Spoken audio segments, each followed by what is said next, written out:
Hey everyone, welcome to Office Hours. We're about to launch again. We discuss your media and tech-related production questions and hopefully answer them every single day. Jason Bache in Albuquerque, New Mexico is our reader for today's show. Jason, what's our first question?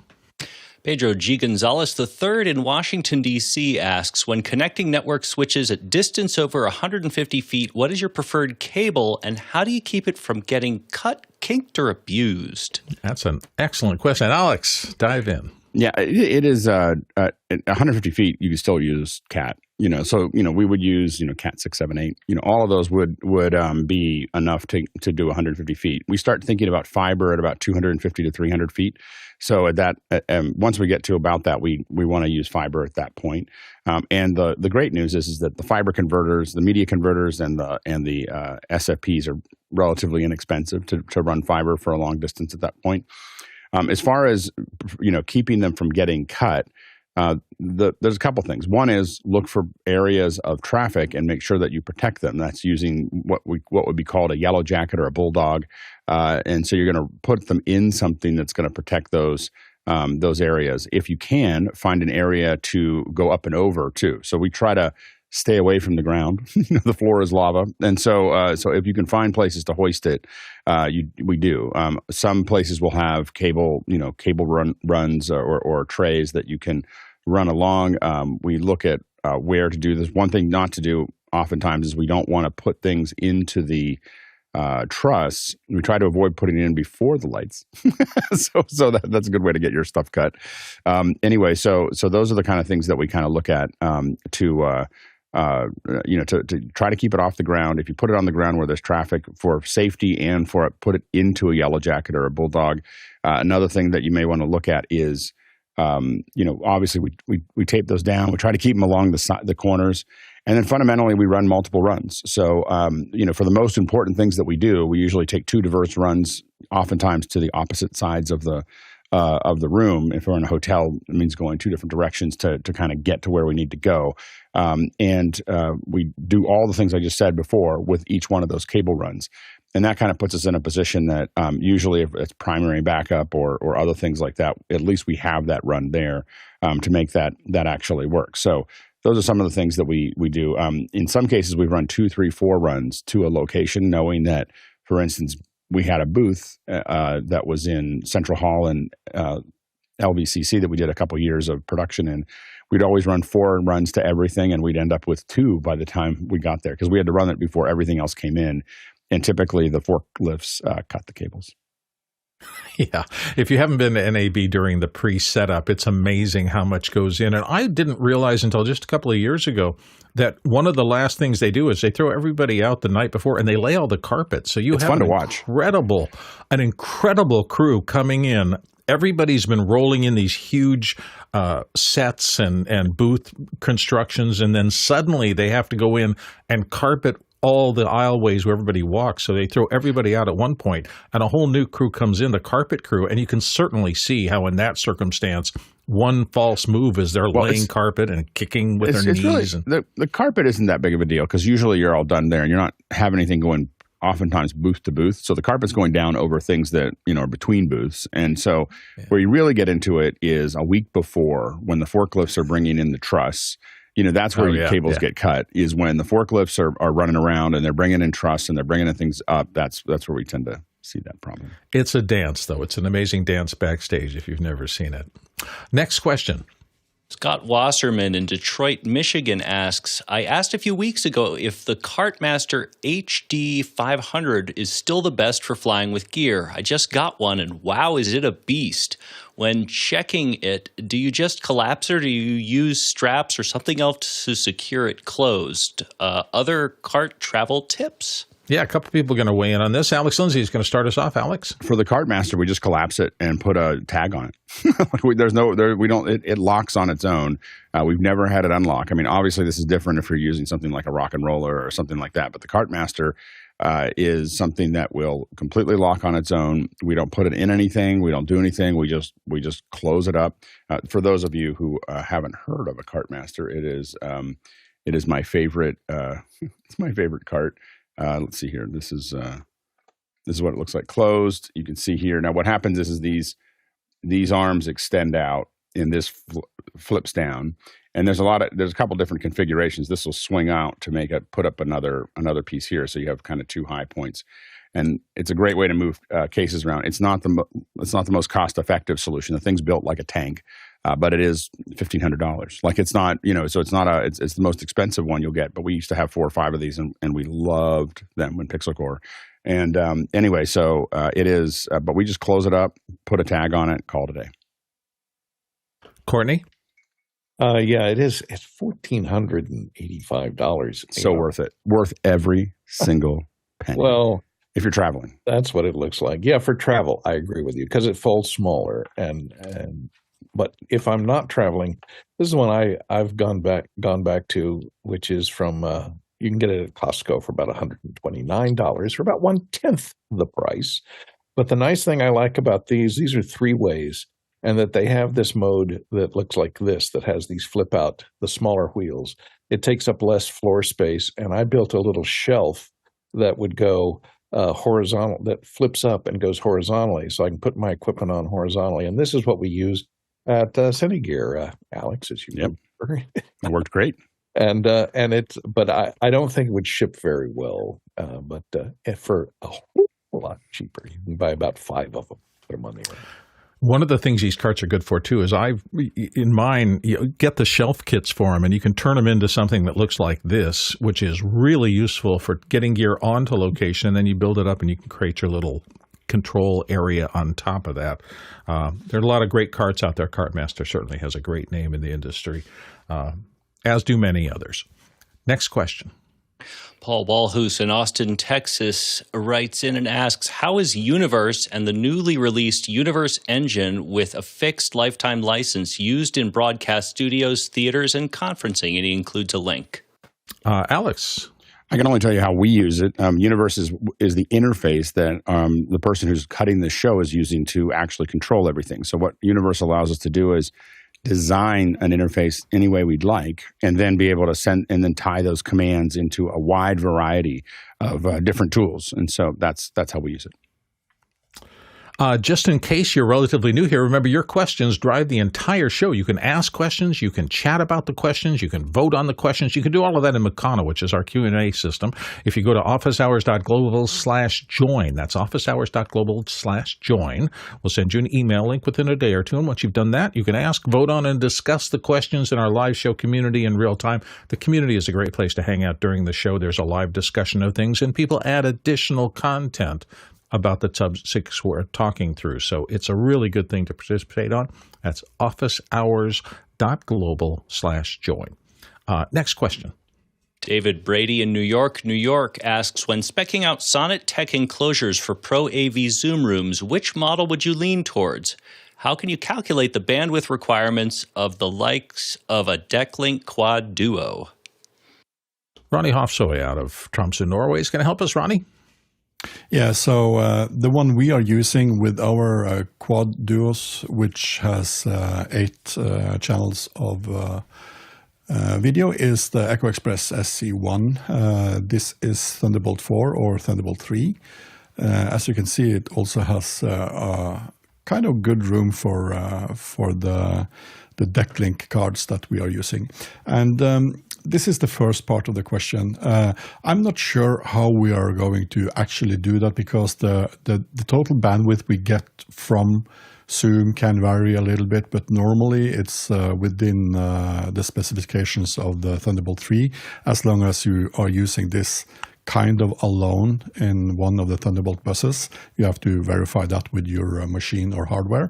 And we've done 6 outputs in HD25, and we have used 2 of those as inputs at the same time. So we have 2 camera feeds going into Zoom, and we use this primarily with Zoom ISO, not with ZoomRooms. But I guess it's I don't have too much knowledge about ZoomRooms, but I know that it supports the Quad Duo as well. So I would guess that the ZoomRoom will then have 4 camera inputs and the other 4 ports for video outputs, if that is what you're trying to do. Alex Lindsay. Yeah, the Sonnet, I mean, the one that I have, I believe, is the SE1, not the SEL, which is smaller. It's hard to tell on the, they're so close together in price. So the SE1 is the one that I use. I've got a couple of those. If I was going to put it into a real space, I'd probably get the Echo, which is the rack mountable delivery system. So the Echo 3 rack mount Thunderbolt or whatever, that's going to give you a lot more space to work with there. So I'd look at that one for that. I believe it actually encloses anyway. So it's an expansion system. I think there's one of them that they make that actually encloses a Mac Mini. The server, yeah. So I think that you may also want to look at the X Mac Mini if you're using a Mac Mini for that process there. So those are the ones that I'd look at. As far as Thunderbolt goes, it'll be, I believe it'll be 24 gigs per second because it is outputting 8 3Gs. So 3 gigs per second per 8 is going to be 24. I obviously want headroom over the top of that, but I believe that the Thunderbolt 3, I believe gives you 40. So it should be underneath the requirement. And definitely Thunderbolt 4 and 5 will be fine. Next question. Greg Stovell writes in, I'm helping a very small church set up a streaming system, 2 cameras, 2 mics, 1 piano mic, and it needs to be volunteer-proof and super portable. I'm looking at Boxcast as a solution for streaming and mixing. Anything better you recommend? I'm just wondering for myself, is volunteer-proof an oxymoron? Alexander Knight's going to help us out here. Alexander? Well, I've never used Boxcast, but I was going to suggest a software-based solution. Obviously, there are a lot of them out there. There's Ecamm and Mimo Live. As far as being volunteer-proof, depends what your budget is. I mean, you can train anybody to work on anything. I rebuilt a live stream setup for a local church, and they run entirely on volunteers, and so they didn't have really much budget, so they already had some older Lumix Micro Four Thirds GH5 cameras with and they had people operating those cameras, and we put a Roland camera switcher in there with a Mac Mini and a multi-monitor setup, and then we put Ecamm on there, and they're having a pretty good time with it right now. But if you're talking about ultra portable, then maybe not getting a hardware-based switcher would be the best thing, maybe a software-based solution. So you could look at something like a MacBook Pro running Mimo Live. Now, the cool thing about Mimo Live is that you can actually build a remote web-based interface and configure the interface any way you want. You can make the buttons as small as you want, as big as you want. You can add as many buttons as you want. So you can really make it super customizable. You can actually have multiple control surfaces too. So for example, you could have one just for the camera operators, and then another person with like another tablet that is just doing graphics or doing some other task. So there are different ways of approaching this. So I don't know what the budget is, so it's hard to really suggest cameras, but if it is on the lower end, you may want to look at just mirrorless cameras. If you've got a bigger budget, maybe possibly look at PTZ cameras, and all those things can be packed up and put into cases too. Courtney Gooden. I don't have one of these, but I saw a video came across my YouTube of somebody demonstrating it, and I was really amazed at how far it's come, which is the Yellow Box Ultra, I think is this. This is the Ultra, and it's a one-piece solution. It's a small piece of hardware. You don't need to use it with a computer. It can operate on its own. It streams. It has 4 HDMI inputs. It has audio inputs. It has an audio mixer. It does overlays. It does multi-streams out. And it's quite compact, and you can carry it on the plane. Even if you do have a software solution like Jason was talking about, you're going to have hardware to interface your cameras with, and a mixer to run your mics into. And by the time you assemble all that along with the laptop, you've got a pretty good jumble of wires and hardware.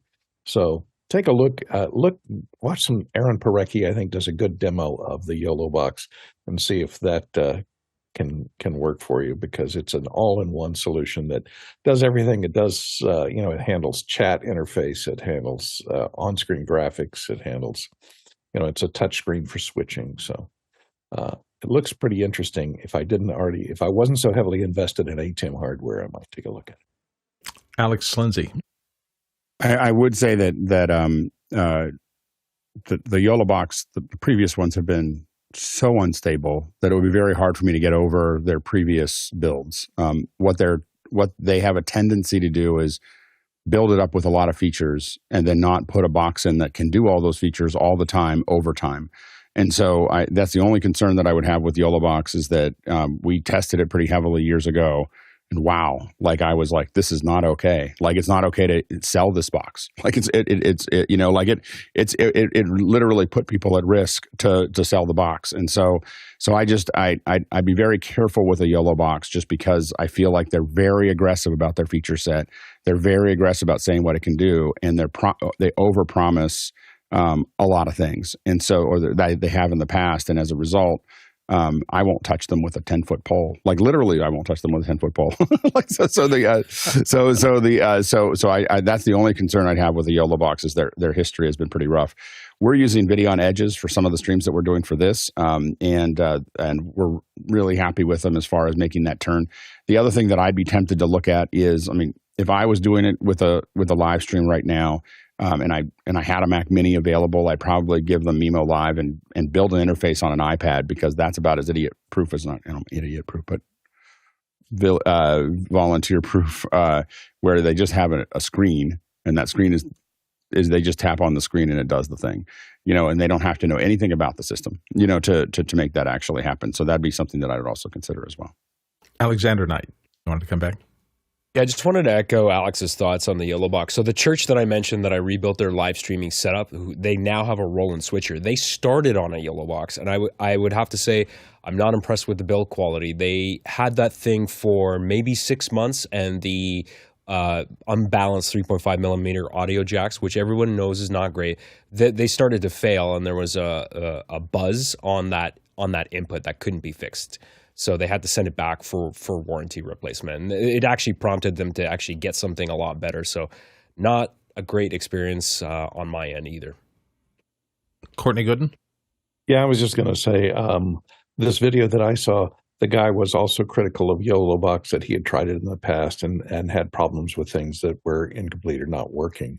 But this, he said he went back and tried the latest one again, and he was quite impressed with the improvements that have been made, and it was a second look, and he was much more impressed with the current version than he was with the previous version. So maybe they've ironed out their problems. I can't speak for him because I don't use them, but this person who was reviewing it seemed. I was trying to find it in my history, but I couldn't find it. But he seemed to be more impressed with the current version.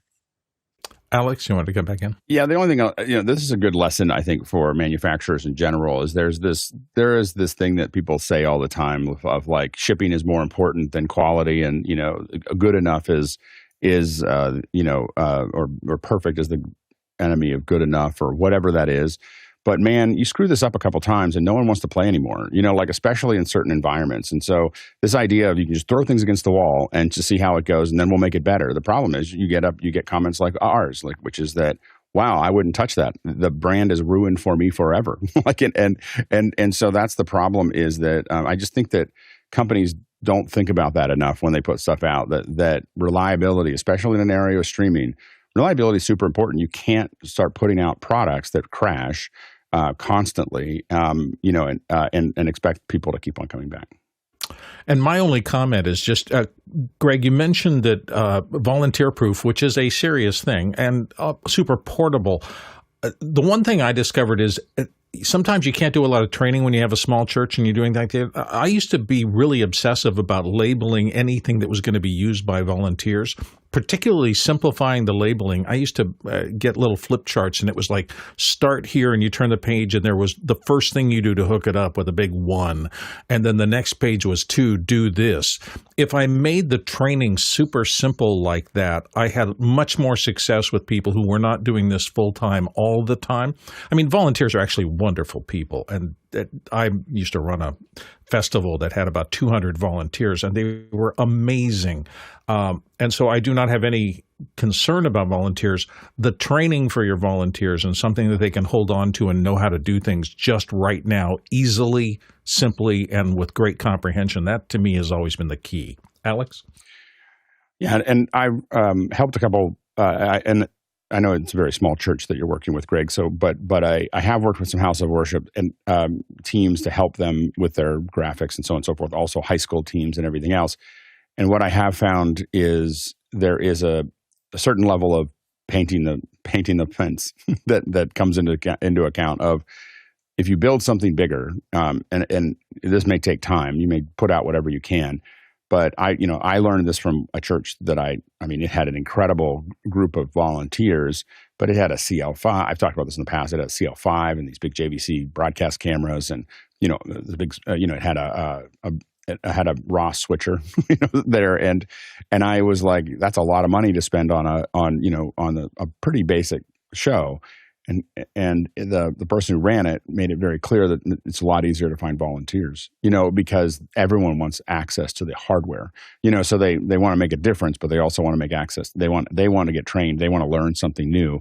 And I kind of took that lesson for quite, away with me. And a lot of times I bring bigger things, that people are attracted to, and so it's just something to think about. It's hard when you get started. All you're going to do is little thing. But if you do something that people aren't that excited about, what you end up with is it's hard to find people, and people tend to be the hardest thing to acquire in this area. But you have one person on one of these teams that really knows what they're doing and pushes, an entire team of volunteers or students can put together a pretty good show. Here in the U.S., it's Monday today. That means tonight it's extra hours time for those of you around the world for whom the main show timing doesn't quite fit. That happens 6 p.m. Pacific Standard Time, so you can translate it in your time, and it might be more convenient for you. We know parts of the world have trouble with this early morning time. It's the middle of the night for them. On Tuesday, we're often doing special shows. I don't think there's one tomorrow, but Thursday, the Rundown constantly happens. That's David Paskin's show. He hosts a panel that takes a deep dive into the why behind the latest tech. So those are just some of the things you can enjoy on office hours when you're not watching this particular show. Next question. Jason Robert Shaw in Sarasota, Florida asks, how could a solo presenter use an ATEM Mini Extreme ISO in Zoom to switch between close-ups and extreme close-ups live with one camera? YouTubers do this in post. What's the best way to do it live? Upstream Key, Downstream Key? Interesting question. Alex, how would you approach this? I'd probably do a DVE with an Upstream Key. So an Upstream Key in a DVE setting will give you up to 2x. Now, the problem really is that if you're doing it with an extreme ISO and you're doing a 1080p stream, it's going to look soft. so it's going to, because you're just scaling up something that you have there. So really, if you're going to start doing this kind of punch, really what you would probably need is a 4K, and then you are, this will sound kind of backwards, but I think that you'd have to, the DVE would be the wider shot. So you do a wide shot 4K, and you'd punch that over because you would want to, because the scaled up version, I'd have to think about that. It might do it okay without the scale. You have to think about that. Anyway, so, but you would need a 4K going out to 1080p. That's what you want to do. You want to oversample it.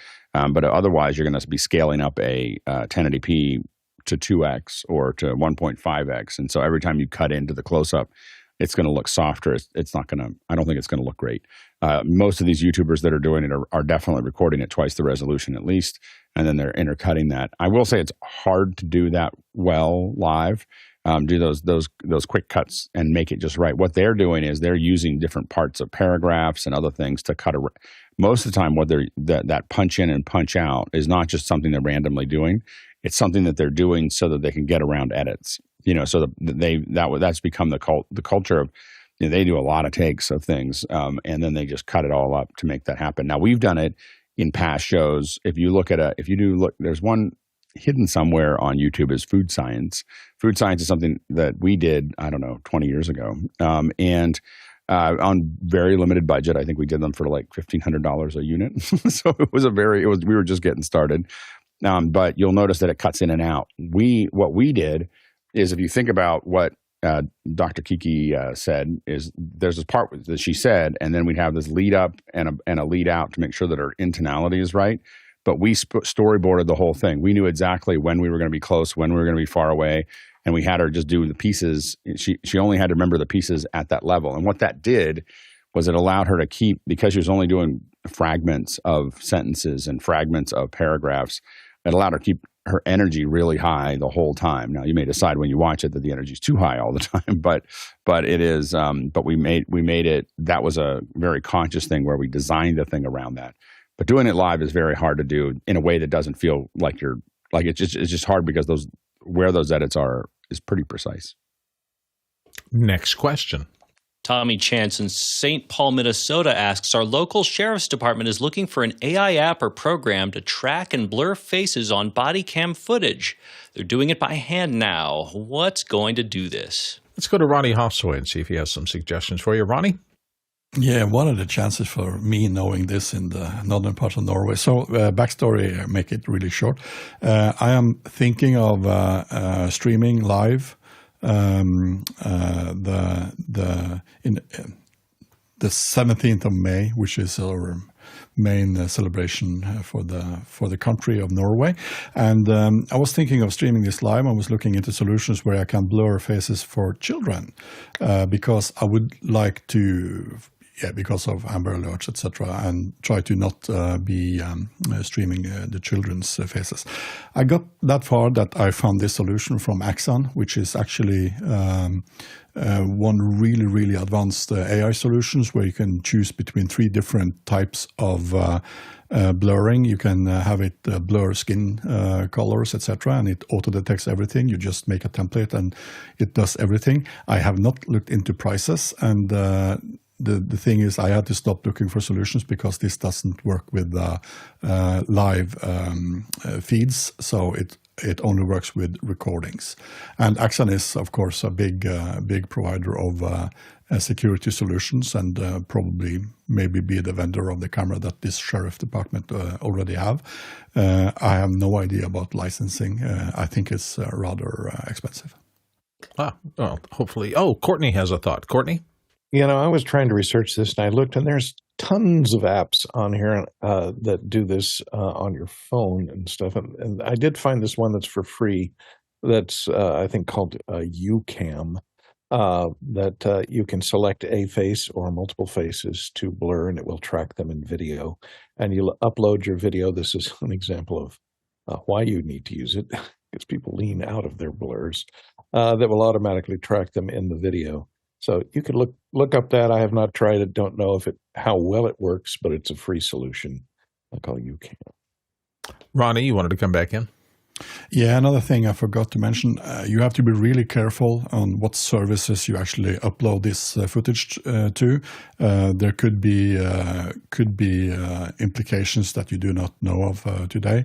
So, and that is why we were looking at Axon, because Axon is kind of already doing that in a safe manner. You have everything in your own sandbox where you're doing this stuff. And so be sure to check out if the solution you go for is actually secure enough, and don't just upload these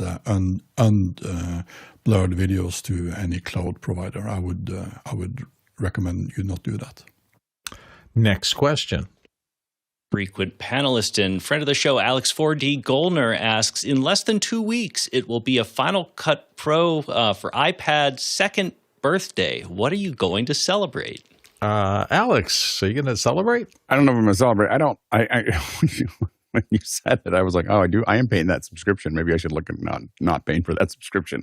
I downloaded it. I thought, oh, it'll be really interesting. I have not edited anything on the Final Cut on iPad. I've tried, and it's just like my brain doesn't, something about it that my brain doesn't kind of, and I think that I'm very curious how successful it's been. And where it's gone, and I have to admit, it's just there's something about it, and it may be just that I've used Final Cut on a desktop for so long that I just haven't been able to get my head to wrap around. But I think I have that problem with anything that's complex on the iPad. So, like for instance, I sketch out ideas and I present things from my iPad, but I don't build the actual Keynote document on the iPad because I just find that the touch interface is not conducive to that. And I also, oftentimes with my iPad don't have the, a keyboard with it or other things like that. And so, yeah, it just hasn't been, haven't used it. Yeah, I thought I would. Yeah, I've been thinking about it for a long time, and in fact, that's why I stopped sending my old phones back. And I now, just with this recent purchase last week of a new iPhone 16, I now have my last three phones waiting.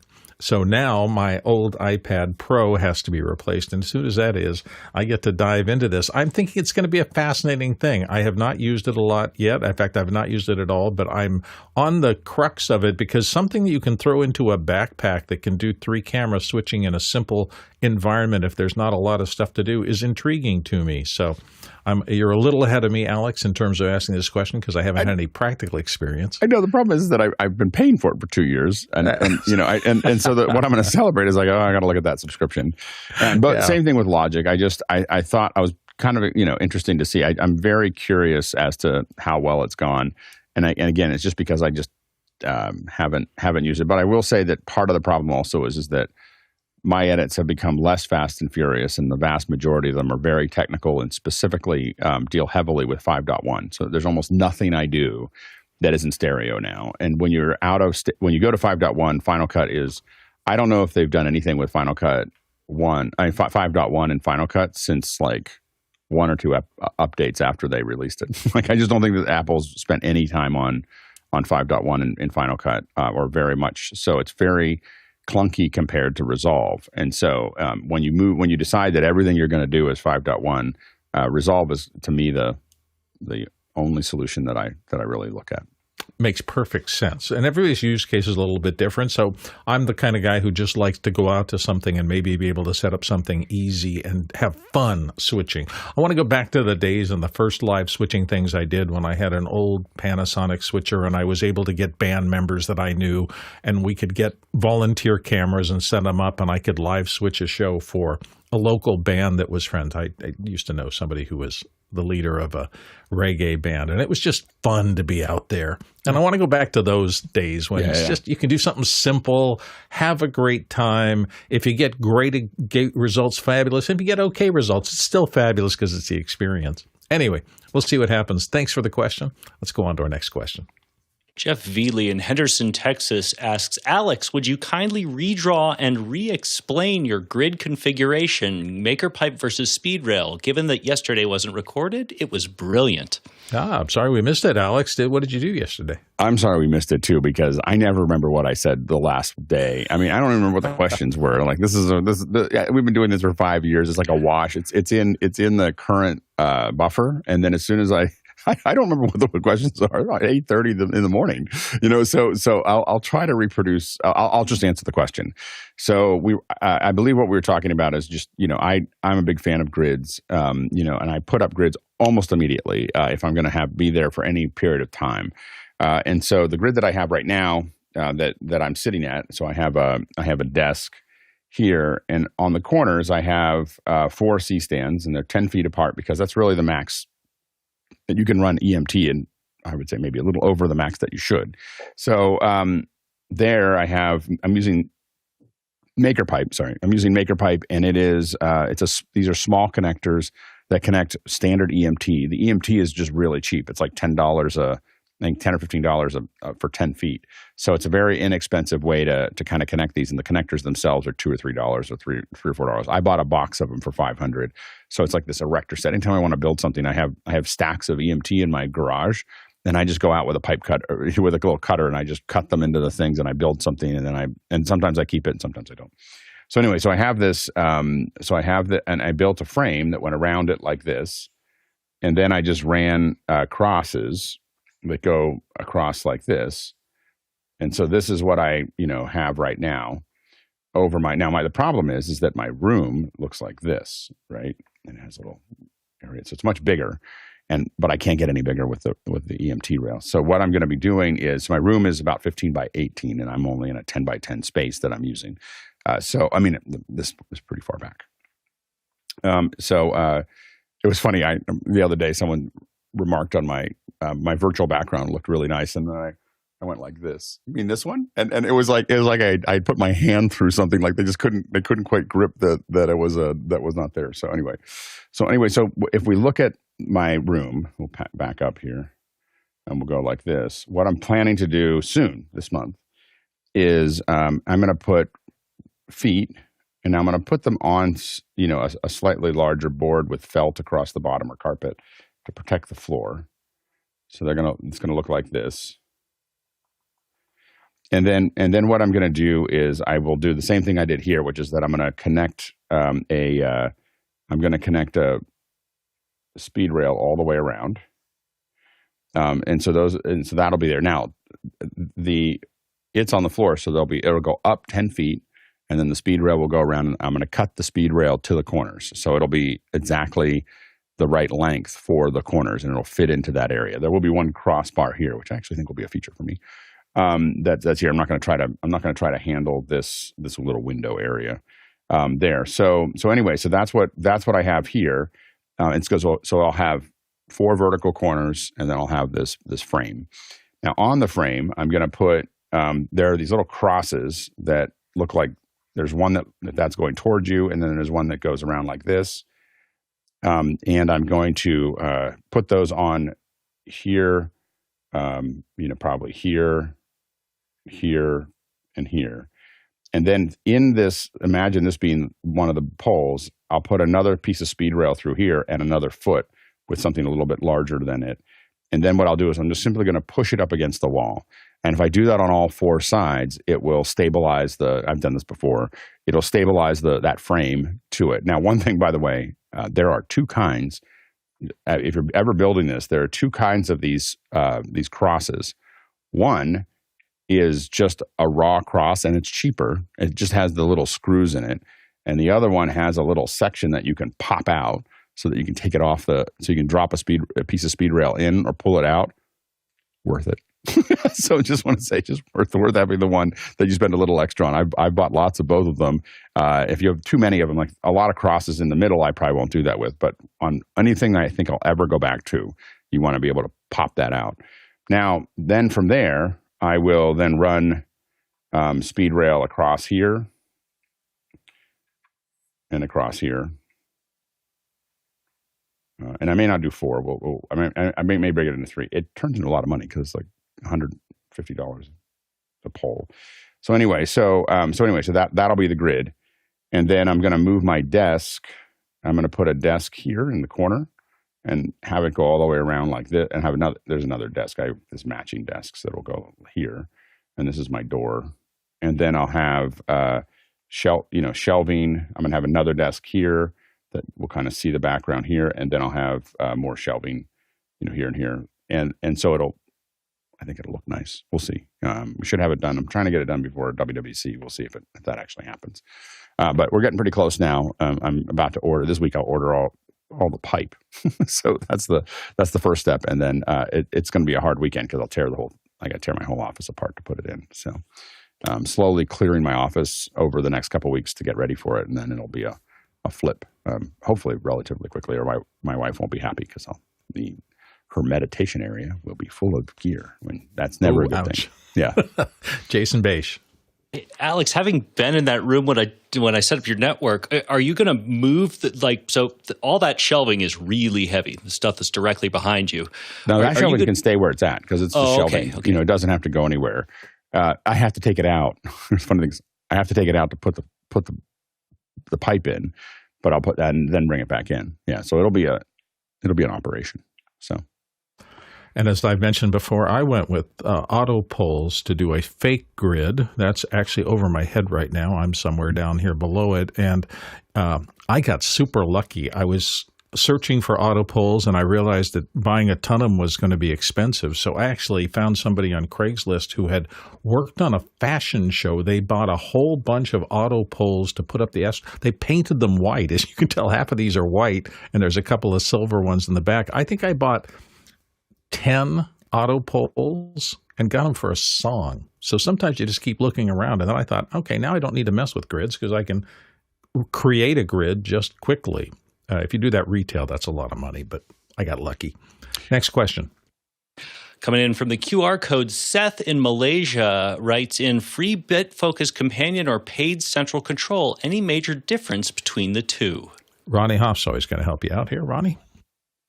Yeah, so I would say if this is a fixed installation with a master control room or a fixed studio or a broadcast engineering room, etc., which is kind of fixed and you have some budget for it, I would think of central control as a little bit more pro, whereas Bitfocus Companion is what we always see on the road and in mobile studio connections. We use Bitfocus Companion. I've been doing that for years.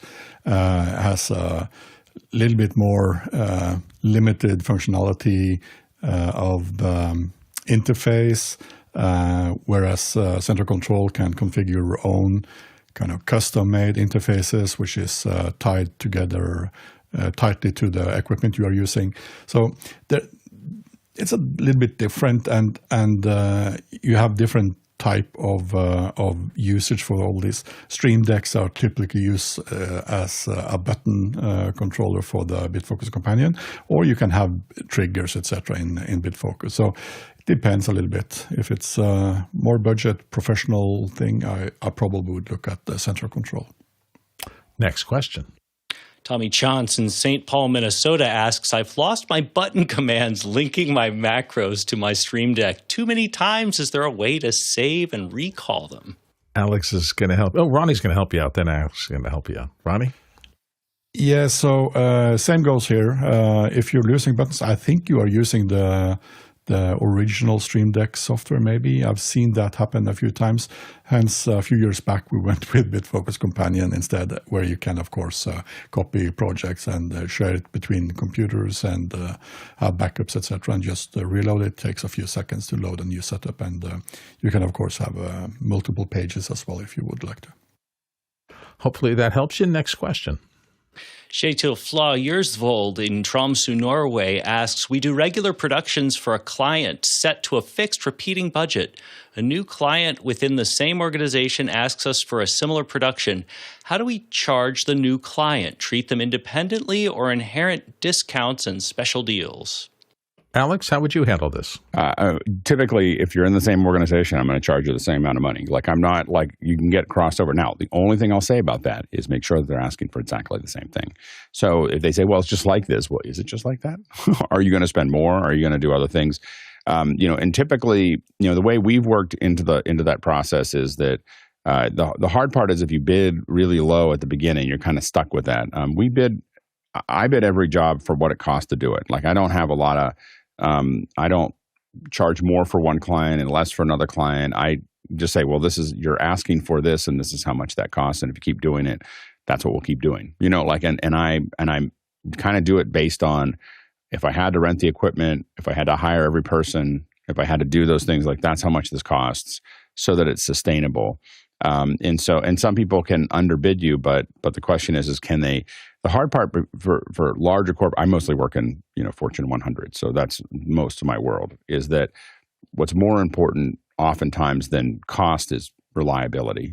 Failure is the most expensive part of every production, and so I think that what I bring is what I tend to bring to paid events is reliability. And so, but I bid it very carefully. But again, I don't stretch up and down for any specific thing.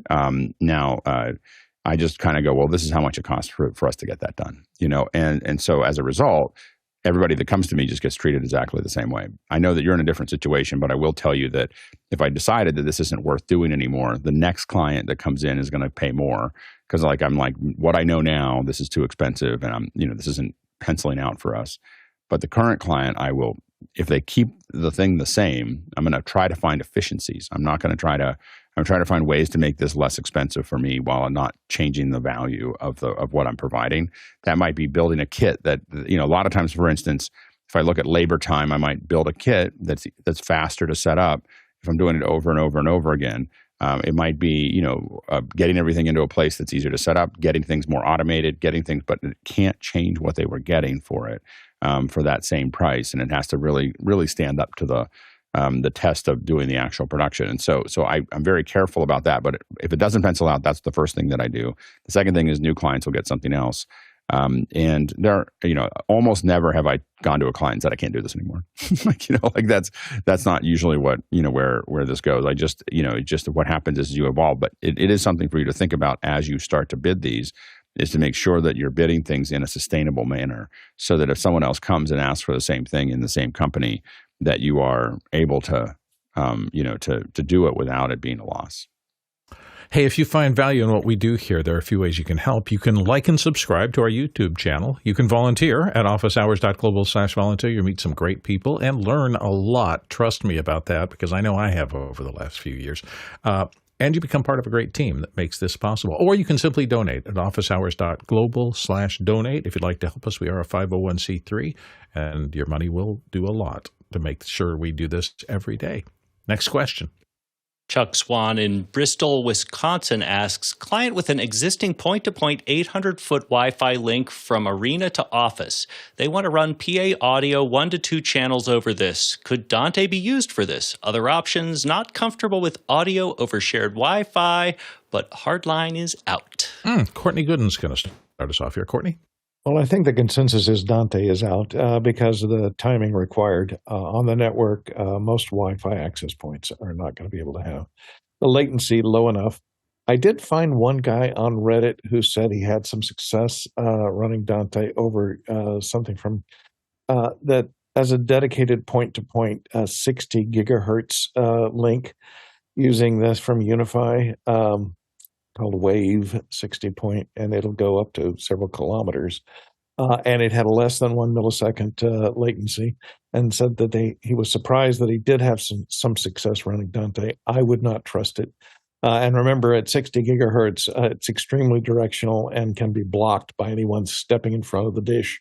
So you would have to make sure your access dishes, your dishes that are going point to point between arena and the area which you're connecting to, the booth, cannot be blocked by anyone. So it'll have to be up in the air above head height, and make sure that birds don't nest in it for the warmth. Ronnie Hofsoy. Yeah, so what we've done from time to time, and of course this is not a really, really high distance, and what is actually not thought of so many times, we are specifically doing this in cases where we need to add a delay tower for the PA, where we don't have the option of cable, etc. So we have to use something wireless, and we are using this. This is a normal wireless microphone channel from Sennheiser. It says it's perfect for interviews, documentaries, and broadcast settings, but it's also very small. And we put the small battery pack receiver in the back of the speakers. And you can, of course, power it with the USB. And then we just use a normal microphone backpack as the input for the signal coming from the AV or the audio mixer, etc. And that way you can have pretty long distance wireless, zero latency, etc., and very high quality audio going one way or the other. Just add another kit and you have the return audio. Of course, this is not the optimal solutions. There are other solutions in the chat that are mentioned, but this is a really cheap, budget-friendly way to get audio transported wirelessly. Alex Lindsay. Yeah, and I would agree with Mickey that he said that he would look at least fiber line from a telco or have them lay it out. And I also agree with Jeff Keithley. He said I would prefer to go over internet via SRT versus a wireless Wi-Fi link, and I agree with both of those statements in the chat. I think that I would rather go out. I mean, I would use Unity Connect before I would use a Wi-Fi connection to that, which Unity Connect might actually work. You'd have more latency, but you'd have control over that, but that would just be over the internet, not over anything else. You're that close, it wouldn't probably be problematic. So that'd be something else to think about as well. Next question. Coming in from the QR code, Michael in Richmond, Virginia asks, new to the show, I mostly watch on YouTube. Is there a missing part of Extra Hours that isn't on YouTube? The two recent topics are very interesting. Alex, help him out. I don't think so. I think everything we talked about is on YouTube. So if it's, I don't know. Oh, you know what? I think that No, I think that's fine. We've had we're constantly experimenting with that platform. So there have been times when a chunk has gotten lost because the stream didn't work as perfectly as we'd like. But I don't think that anything's missing in the last 2 weeks, but I'm not sure. Next question. Matt Halverson in Brookings, South Dakota asks, streamed a softball tourney last week. Our 3-play replay system was intermittently dropping frames inside the Tricaster410 Plus, but the videos ran inside the 3-play system. Is it a bottleneck between the two systems? It worked fine for 5/7 games. Alex, thoughts? Yeah, Mickey's asking how the 3-play box is connected to the Tricaster, so that would be something to look at there. I mean, the problem with the Tricaster oftentimes is that it gets overloaded. You've got a bunch of other things going on at the same time, and there's so that's the challenge, is that you get it's probably not the 3-play itself. It's probably other operations that are going on in the Tricaster at the moment that was playing. So look at, if it worked for 5-7, what was different in those other two that are different from the 5. So that'd be the first thing I'd look at. Like, were you running different kinds of graphics? Were you running more graphics? Were you doing more playouts? Were you doing, there's all these other things that could be but that's probably what's affecting it there. Makes sense. Next question. Leonce in Basel, Switzerland asks, what's the best digital audio interface and network switch to connect a computer via 10 gigabit Ethernet that simultaneously is talking to a 10 gigabit NAS in the same network? Alexander Knight's going to help you out here. Alexander? Well, those two products that you mentioned, these are two different things. So without knowing the exact requirements and needs, and without knowing a budget, it's really hard for me to give you a suggestion as far as an audio interface is concerned. Do you need 2 analog inputs? Do you need 8 analog inputs? Do you need Dante? I mean, there are too many variables here.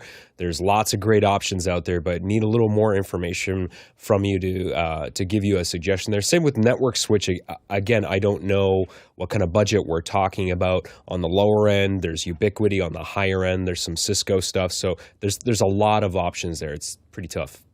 Leonce, Ronnie's going to try to help you here. Ronnie?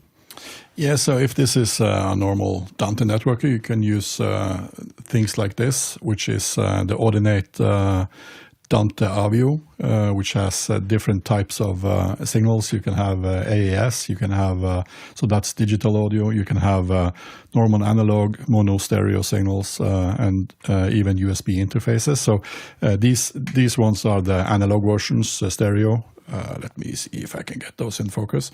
So where you have just normal 3-pin XLRs going in one end of the boxes, and 3-pin XLRs balanced going out on the other box.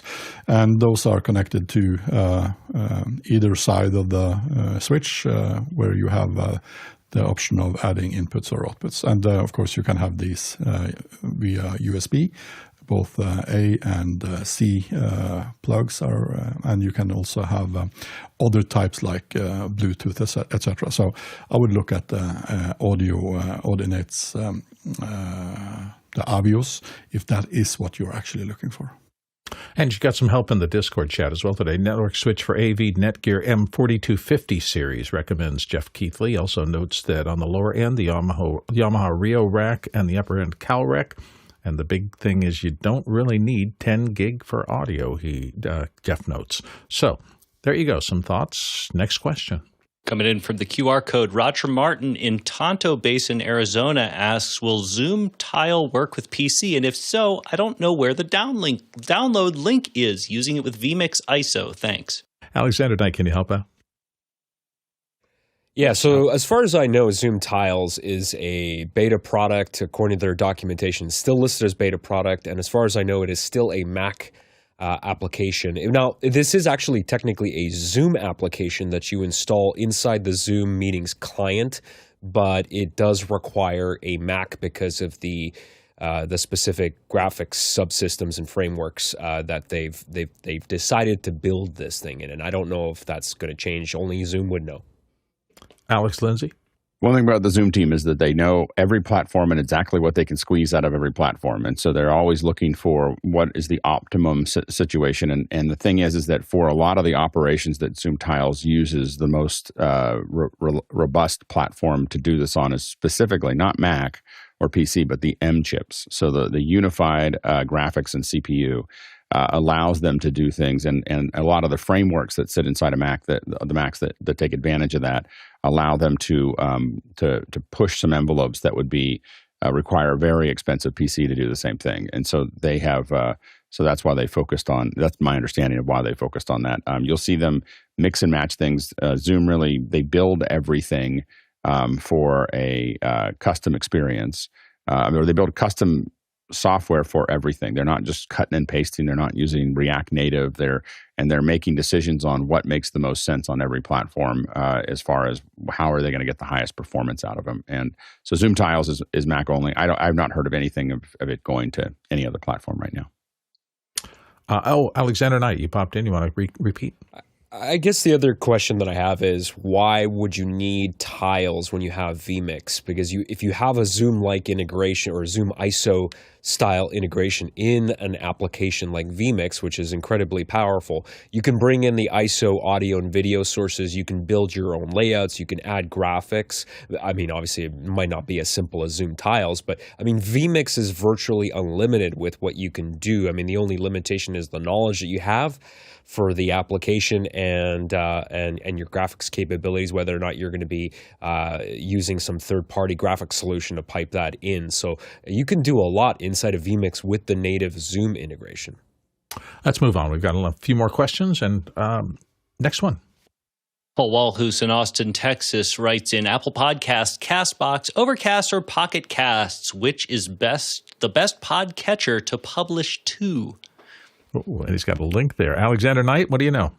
Love when people say, what's the best? The best is the one that you like the most. You don't really submit your podcast to these apps individually. You submit to a directory. So, for example, like a lot of hosting platforms like Buzzsprout, and this is just one of many, will have this one-click directory submission. So once you submit, for example, your RSS feed to Apple Podcasts, that's going to go, all those podcast apps will see your podcast because they scrape the Apple Podcast directory. And obviously there are other proprietary directories like Spotify that you have to submit to. So I would say use whatever app you like best. They all have different interfaces and different functionality. Next question. Pedro G. Gonzalez III in Washington, D.C. asks, for Dante networks, we've talked about recommended network switches, but what about a network router? Which routers do you recommend that are budget-friendly? Alex Lindsay. Mickey points out that you do not need a router to run a Dante network unless you need to route between networks, and you only have layer 2 switches. As far as that's true. As far as routers go, I only know the ones that I use. So for a long time, all I used were Meraki routers. I have a Ubiquiti router that I use now, the Dream Machine, which I'm quite happy with, and then Cisco enterprise routers. And so those are the only ones that I have any familiarity with, I guess, in the last 15 years. Next question. Greg Stovell asks, easy question for portable equipment, mics, cameras, Mac Mini. How can I get custom foam made to transport it all inside a hard case? Online vendors? Alex? The one that I have used in the past for a handful of cases, and we actually ran into them in NAB, and this is how I got myself into using their products, is this My Case Builder. I think they are probably some of the best at it. They have a ton of almost every object that we wanted to put in there. They already have an outline for it. So you just kind of move it around and you can decide what case you want. You can interactively add where everything's going to be, and then they're just going to send you the foam. It's very nicely cut. You can have it. They have you can see how it's in here. They can also label it for you, and so on and so forth. And I think by far, as an online solution that doesn't require a lot of phone calls with someone or sending things, and it just does the thing, is mycasebuilder.com. Courtney Gooden, real quick.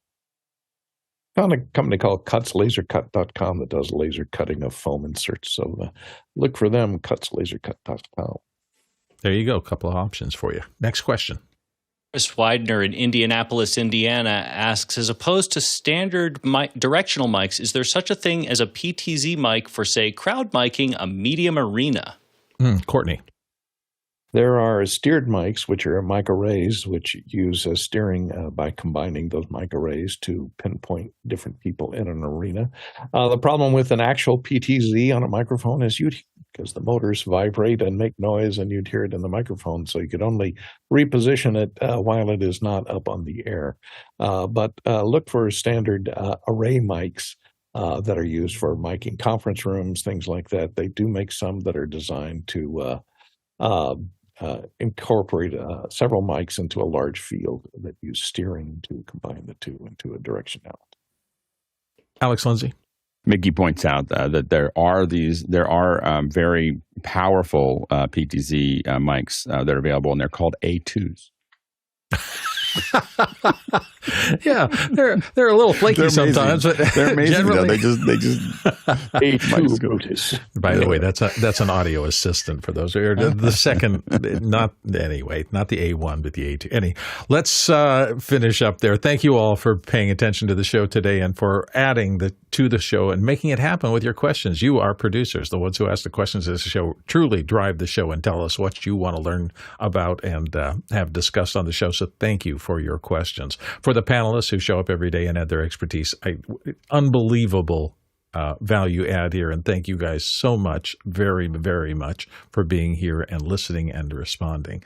And to our amazing back-end crew, the people behind the scenes that you never see, but without them, we can't do this. And they are legion. They are amazingly talented. So as the credits roll here in just a second, watch and you will see the names of some amazing people who do great work behind the scenes. 58,000 miles, that's how far you would have had to travel on the Talak Traversal today to get the information that you got. That's 93,000 kilometers, 457 million bananas for scale. We'll be right back here tomorrow morning. Do it again. Don't forget it's Monday. That means extra hours tonight, 6 p.m. Pacific.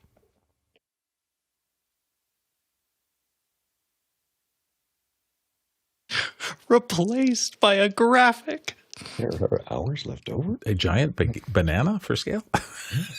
I love it. I didn't know my case builder was having an European... My case builder is great. Yeah, it's so magical. I ran into them years ago, I feel like 5 or 6 years ago, and he was one guy at first, and now they're really doing stuff. Yeah. One guy with a dream. And a water cutter. A man with a dream and a laser cutter. And bubbles. And fire insurance. How do they do depth with laser cutting, though? Can they do depth, or they do layers? It's just segmented, I think. Yeah, they use 3D small. Yeah, 3D laser. Yeah. Well, they don't. Yeah, it's lots. I think it's like I think the one we got, it looked like it was like 1/2 inch or 1 inch layer, cuts, and they just stack them in. They can even burn. When I looked at, they could even burn logos into the surface of your phone. Oh, that's interesting. Wood cutting with foam. Woof. That would be stinky. Yeah, that's true. I imagine they had great air handling. See you guys. Sounds Excellent. carcinogenic. Thank you all. See you tomorrow. Well, bye. Bye.